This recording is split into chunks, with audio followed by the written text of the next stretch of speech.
রাওয়ালপিন্ডিতে সিরিজের দ্বিতীয় টেস্টেও দুরন্ত টাইগাররা পাকিস্তানকে 274 রানেই গুটিয়ে দিয়েছে বাংলা।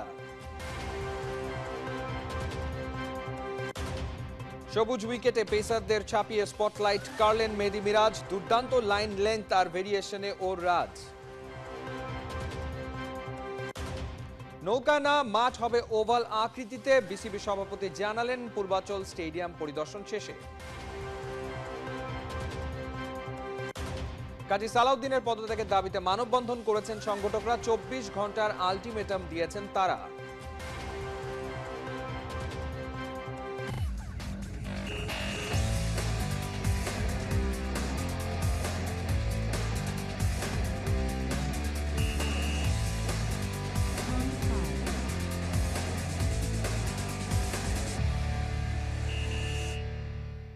স্বাগত খেলাযোগে, আপনাদের সাথে আছি আমি ফাইম রহমান।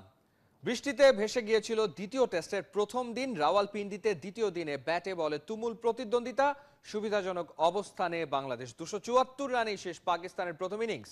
মেহেদী হাসান মিরাজের শিকার 5 উইকেট, বিনা উইকেটে 10 রান তুলে দ্বিতীয় দিনের খেলা শেষ করেছে বাংলাদেশ। রহমান পেয়ারের রিপোর্ট। বৃষ্টির হানায় পরিত্যক্ত হয় প্রথম দিনের খেলা। দ্বিতীয় দিনে রোদ ঝলমলে রাওয়ালপিন্ডির আবহাওয়া। টস জিতে ফিল্ডিংয়ে টাইগাররা। প্রথমবারের মতো পাকিস্তানের বিপক্ষে টেস্ট সিরিজ জেতার প্রত্যাশা।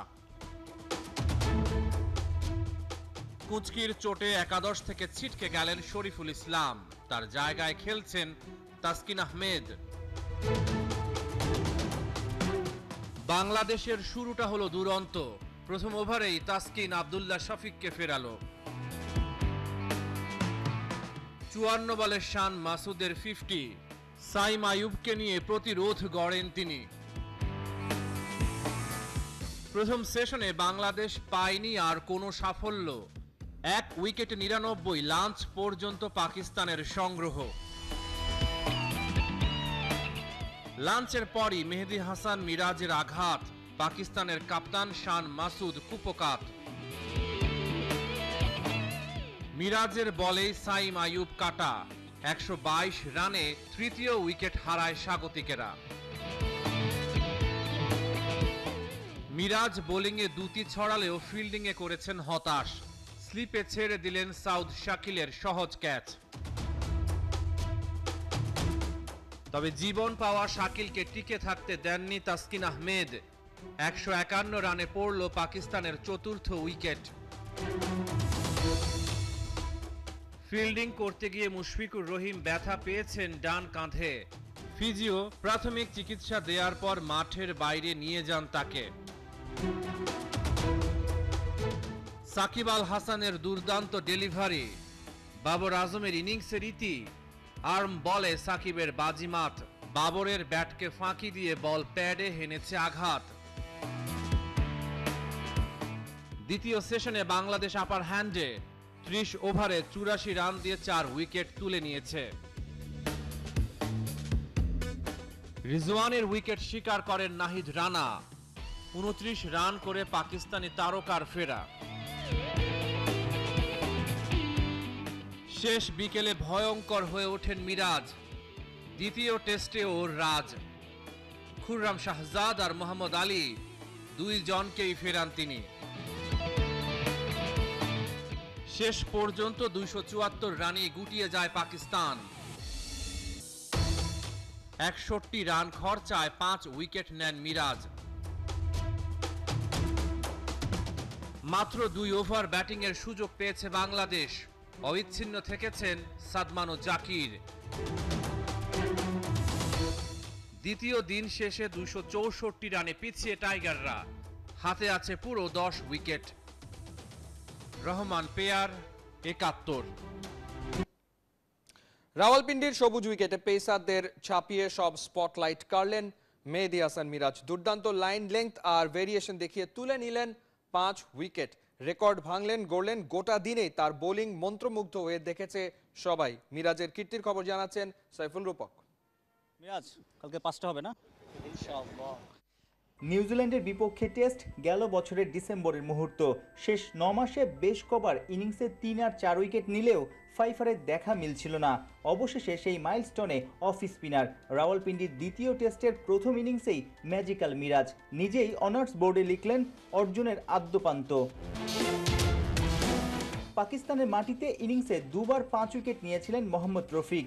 দ্বিতীয় বাংলাদেশি বোলার হিসেবে ওই কাতারে মেহেদী হাসান মিরাজ, যা তার টেস্ট ক্যারিয়ারে 10ম ফাইফার।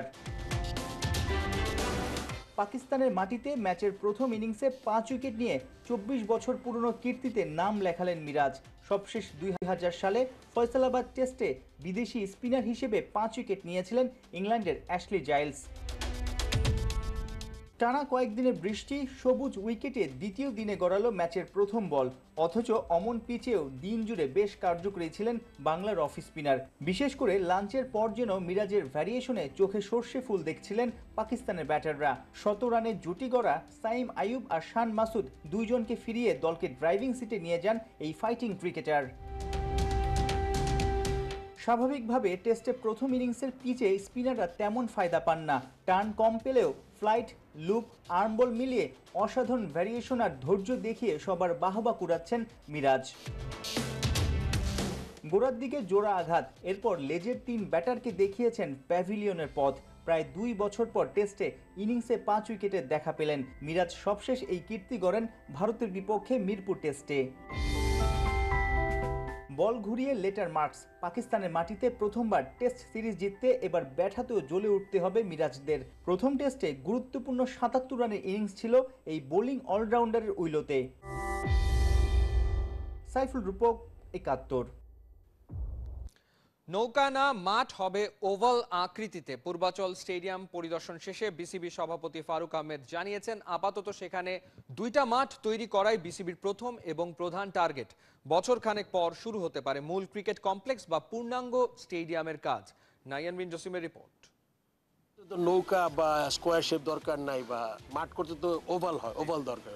সো মাঠ করতে জাল দরকার, সেটা আমরা করব। নৌকানা পূর্বাচলের ক্রিকেট স্টেডিয়াম নির্মাণ হবে ওভাল বা বৃত্তাকার আকৃতিতে। বিসিবি বসের কথায় পরিষ্কার, নাম পরিবর্তনের সঙ্গে পরিবর্তন আসছে নকশাতেও। তাই পূর্বাচল স্টেডিয়ামের অস্থায়ী অফিস থেকে সরিয়ে দ্য বোর্ডের নকশাকে এভাবেই পাঠানো হয়েছে একটা পরিত্যক্ত কক্ষে। শনিবার পূর্বাচল স্টেডিয়ামের জমি পরিদর্শনে আসেন বিসিবি সভাপতি ফারুক আহমেদ। সঙ্গে ছিলেন আরো 5 বোর্ড পরিচালক। লম্বা ঘাস আর কাশফুলের আড়ালে মুখ লুকিয়ে থাকা মাঠের অস্তিত্ব দেখা না গেলেও এখানেই নতুন মাঠ প্রস্তুত করে বিসিবি মাঠ সংকট দূর করার উপায় খুঁজছে। উপরে নীল আকাশ, নিচে সবুজ ঘাস আর পাশে এরকম সাদা কাশফুল, সবকিছু মিলে আবহাওয়াটা অন্যরকম ভালো লাগার একটা অনুভূতি এনে দিতেই পারে। কিন্তু যখন জানতেন 37 একর জমিতে প্রায় 5,000 কোটি টাকা ব্যয়ে একটা প্রকল্প ছিল এবং সেখানে একটা স্টেডিয়াম হবার কথা ছিল, 2টা মাঠ হবার কথা ছিল, সেটা 6 বছরেও আলোর মুখ দেখেনি, তখন কিন্তু এই ভালো লাগাটা আর কোনোভাবেই কাজ করবে না। সরকার বদলেছে, নতুন সরকার এসেছে, একই সঙ্গে বিসিবিতেও অনেক রদবদল এসেছে, নতুন সভাপতি এসেছেন, তিনি মাঠটা পরিদর্শন করেছেন। নকশা বদলে যাচ্ছে, নাম বদলে যাচ্ছে পূর্বাচল স্টেডিয়ামের। ঠিক কোন পথে আসলে এখন এগুচ্ছে এই স্টেডিয়ামটার ভবিষ্যৎ জানিয়েছেন বিসিবি সভাপতি ফারুক আহমেদ। তার মানে আমাদের যে স্টেডিয়ামগুলো সংস্কার করার কথা ছিল ওটার সাথে এটা একটি ইনক্লুড হবে। আমরা সব স্টেপ বাই স্টেপ যাব। আমরা 2টা মাঠের এখানে প্রভিশন আছে, আপনি জানেন বড় একটা স্টেডিয়াম হওয়ার কথা ছিল। এই মুহূর্তে হয়তো বা এত বড় বাজেট আমরা এফোর্ড করতে পারবো না। সেই জন্য আমরা এখানে প্রথম একটা মাঠ দিয়ে শুরু করব, তারপরে পাশের মাঠটা চেষ্টা করবো। এশিয়ার অন্যতম বড় স্টেডিয়াম হবার কথা ছিল পূর্বাচলের জমিতে, অথচ প্রায় 6 বছর পরও ধুধু প্রান্তর আর পরিত্যক্ত খালি জায়গার মতোই পড়ে আছে 37 একর জমি। সেখানেই দ্রুত ক্রিকেট চালু করতে চান বিসিবির নতুন প্রেসিডেন্ট। কিন্তু পূর্ণাঙ্গ ক্রিকেট কমপ্লেক্সের ভবিষ্যৎ নিয়ে এখনো সেই ধোঁয়াশাই থেকে গেছে। মাসে $6,000 দিয়ে বিশ্ববিখ্যাত কিউরেটর টনি হ্যামিংকে বাংলাদেশে উড়িয়ে এনেছিল বিসিবি। সেই কিউরেটর 11 মাস বাংলাদেশে ছিলেন, থাকার পর পূর্বাচল স্টেডিয়ামের ভবিষ্যৎটা অন্ধকার দেখে তিনি টাটা বাই বাই বলেছেন বিসিবিকে। ওই 11 মাসে 11 দিনও কিন্তু তিনি আসলে এই মাঠটা পরিদর্শনে আসতে পারেননি। একইভাবে এই স্টেডিয়ামটার জন্য পরামর্শক প্রতিষ্ঠান পপুলাসকে ৭৬ কোটি টাকা দিয়েছে বিসিবি। সেই ৭৬ কোটি টাকা দেওয়ার পর তার কাছ থেকে বা তাদের কাছ থেকে আসলে ৭৬,০০০ টাকারও কোনো সুবিধা বা কাজ করিয়ে নিতে পেরেছে কিনা বিসিবি, সেটা নিয়ে যথেষ্ট সন্দেহ আছে। একটা কথা ছিল যে ২০৩১ সালে সহ আয়োজক হিসেবে একটা বিশ্বকাপ আইসিসি ইভেন্ট আয়োজন করার কথা বাংলাদেশের। সেই বিশ্বকাপের আগেই এই মাঠটা বা স্টেডিয়ামটা পুরোপুরি প্রস্তুত হয়ে যাবে। ফারুক ভাই, এমনিতে আমরা যতটুকু জেনেছিলাম যে 2031-এ আইসিসির একটা ইভেন্ট বিশ্বকাপে, ওখানকার ওই আয়োজনটার আগে আসলে এই মাঠটা হয়তো তৈরি হয়ে যাবে।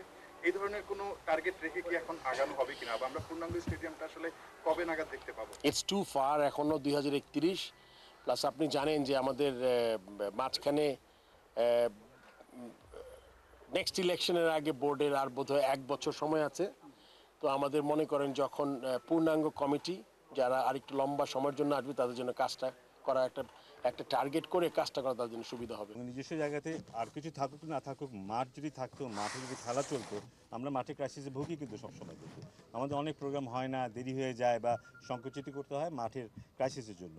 সো এখানে যেহেতু মাঠের অপশনসগুলো আছে, সো আমরা যদি মাঠের দিকে চলে যেতে পারতাম, আমি জানি সেটা সম্ভব ছিল কিনা আগে। একটা মাঠ বোধহয় কিছুটা করা হয়েছে এবং খেলা হচ্ছে বোধহয় 1-2 বছর ধরে এখানে খেলা হয়েছে, বা তার চাইতে বেশি সময় হবে। বাট মাঠটা খুব ইম্পর্টেন্ট জিনিস, আর বাকি সব জিনিস থাকুক বা না থাকুক, মাঠ ভালো থাকলে, উইকেট ভালো থাকলে আমাদের ছেলেমেয়েরা বেশি খেলতে পারবে এবং ওদের প্রোগ্রামগুলো প্ল্যান ওয়েতে করা সম্ভব হয়, যেটা এখন এই মুহূর্তে করাটা ডিফিকাল্ট। পরিচালকদের সর্বসম্মতিক্রমে পূর্বাচল স্টেডিয়ামের টেন্ডার প্রক্রিয়া বাতিল করা হয় 2 দিন আগে সবশেষ বোর্ড সভাতে। নাহিয়ান বিন জসিম, ৭১। মাঠের ভেতরে যেমন মাঠের বাইরেও তেমন বিপাকে পড়েছে পাকিস্তান ক্রিকেট। বাংলাদেশের কাছে হারের পর একের পর এক ঘটনায় লেগে গেছে প্যাচ, যার ফায়দা নিয়ে ভারতীয় মিডিয়াও প্রচার করছে নানা গল্প। শাহিন আফ্রিদির দল থেকে বাদ পড়া, ক্যাপ্টেনের সাথে তার মনোমালিন্য, আবার ক্যাপ্টেন কোচের দ্বন্দ্ব, হরেক খবরই আসছে মিডিয়ায়। পার্থবণিকের রিপোর্ট।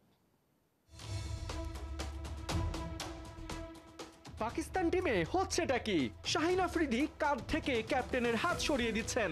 ক্যাপ্টেন শান মাসুদ ড্রেসিং রুমে গিয়ে কোচ জেসন গিলেস্পির সাথে তর্ক করছেন।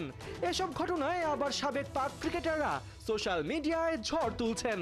এক কথায় খেলার চাইতে ঝগড়া বিবাদ আর গন্ডগোলে টক অফ দ্য মোমেন্টে পরিণত হয়েছে টিম পাকিস্তান। ঘটনার শুরু প্রথম টেস্টের দ্বিতীয় দিন। বাংলাদেশের বিপক্ষে তখন বোলিংয়ে নামবে পাকিস্তান।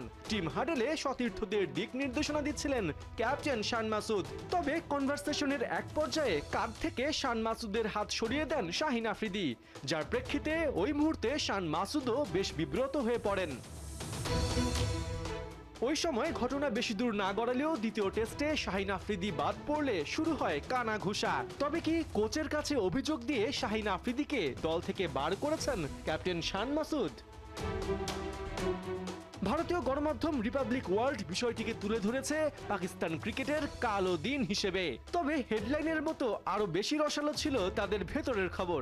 গণমাধ্যমটি জানায়, বাংলাদেশের কাছে হারের পর ড্রেসিং রুমে মারামারি করেছেন শান মাসুদ ও শাহিন আফ্রিদি, আর তাদের থামাতে মোহাম্মদ রিজওয়ান এগিয়ে গেলে উল্টো তাকেই নাকি দুজন মিলে উত্তম মধ্যম দিয়েছেন।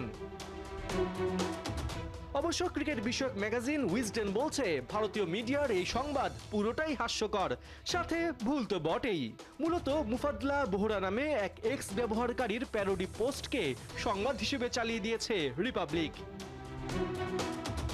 উইজডেনের ভাষ্য অনুযায়ী ভারতীয় মিডিয়া রিপাবলিকের ভুলভাল সংবাদ করার বাতিক বেশ পুরনো। টুইটের উপর ভিত্তি করে চীনে সামরিক অভ্যুত্থান, পেন্টাগনে বিস্ফোরণ সহ অনেক ভুয়া খবরই এর আগে প্রচার করেছে সংবাদ মাধ্যমটি। এদিকে কাঁধ থেকে হাত সরানোর ঘটনায় উইজডেন জানিয়েছে, প্রথম ইনিংসে ব্যাট করার সময় কাঁধে আঘাত পেয়েছিলেন শাহিন আফ্রিদি। তাই টিম হাডেলে শান মাসুদ ওই জায়গায় হাত দিতেই ডিসকমফোর্ট ফিল করেন, তাই হাতটা সরিয়ে দেন। পরে অবশ্য দুজনকে পিঠে হাত রেখে আলোচনা সারতে দেখা যায়। এমনকি মারামারির জেরে শাহিন আফ্রিদির দল থেকে বাদ পড়ার খবরও বানোয়াট। পিসিবি জানিয়েছে, টেস্ট চলাকালীন শাহিন আফ্রিদির ঘরে প্রথম সন্তান আসায় পরিবারকে সময় দিতেই তাকে ছুটি দেওয়া হয়েছে, বাদ নয়। বাকি থাকে ক্যাপ্টেন শান মাসুদ ও কোচ জেসন গিলেস্পির উত্তপ্ত কনভারসেশন। পাক টিভির সাংবাদিক সানাউল্লাহ খান জানিয়েছেন, কোচের সাথে ক্যাপ্টেনের কোনো বাকবিতণ্ডা হয়নি। মূলত আম্পায়ারের উপর ক্ষুব্ধ হয়ে গিলেস্পির কাছে অভিযোগ জানিয়েছিলেন শান মাসুদ।